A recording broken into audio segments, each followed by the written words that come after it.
Chers amis, bonjour. Chers auditeurs, merci pour votre fidélité. Aujourd'hui, nous allons parler de la situation du Maroc après la pandémie. Je voudrais faire un peu une revision de la situation. Depuis le déclenchement de la crise sanitaire, le Maroc a montré son efficacité en matière de gestion du Covid-19 en prenant des mesures qui ont été saluées un peu partout dans le monde. Une efficacité qui fait dire à bon nombre d'observateurs que le Royaume a les fondamentaux pour faire face à la crise.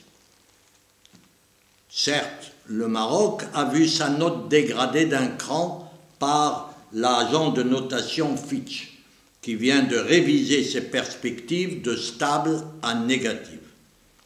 Mais elle prévoit une croissance négative de moins 4,5%, soit la plus forte récession enregistrée au Maroc depuis 20 ans.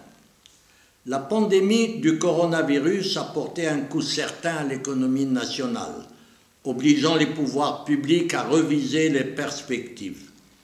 Inévitable, la dégradation des déficits et des ratios d'endettement vont se traduire par une augmentation du risque lié au crédit souverain. En clair, le Maroc va payer plus cher ses emprunts que le Trésor ne va pas tarder à lancer sur le marché international. Du fait de la baisse des exportations, des recettes du tourisme et des transferts des MRE, des Marocains résidant à l'étranger, le déficit du compte courant va grimper autour de 8,3% du PIB en 2020, contre, il fut déjà élevé, 4,1% en 2019. Le Maroc ne peut pas éviter d'être impacté par la récession de l'économie de la zone euro. Elle représente 60% des exportations marocaines, les 2/3 des transferts MRE et la moitié des investissements directs étrangers, avec les 3/4 des arrivées de touristes. Les secteurs émergents de l'automobile et de l'aéronautique, qui ont représenté 40% des exportations en 2019, risquent d'être sérieusement impactés. Heureusement, la forte baisse des prix du pétrole et l'augmentation des subventions étrangères devraient en principe limiter la détérioration du solde du compte courant.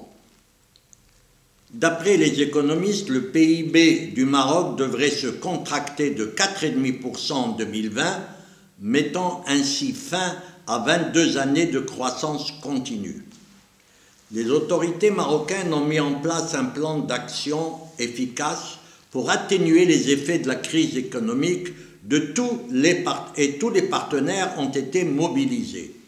Sont annoncées des mesures très fortes pour soutenir l'économie réelle. Oui, mais à une condition, à condition que les interventions financières soient réellement versées aux ayants droit dans les plus brefs délais. La BERD doit répondre rapidement aux besoins accrus en financement du pays et du secteur privé et de coopérer ainsi à la sortie de crise. La violence et la soudaineté de cette crise, d'abord sanitaire, puis économique et sociale, sont inédites. Il est primordial de coordonner les politiques publiques à l'international compte tenu de la dépendance du Maroc à ses principaux partenaires européens. Mais je suis persuadé que l'activité économique va rebondir plus rapidement qu'on ne le prévoit. Et au fur et à mesure que cette économie mondiale sortira du choc pandémique, notre économie nationale, qui en dépend tellement, va en profiter. Le PIB, d'après les économistes toujours, devrait croître de 6% en 2021, grâce à la reprise des projets d'infrastructure, à la reprise du secteur manufacturier et à la lente reprise du tourisme et du commerce dans le monde. Mais dans le monde, on constate déjà une reprise assez puissante de la consommation. En attendant, il faut serrer les dents et faire face. À demain, si vous le voulez bien.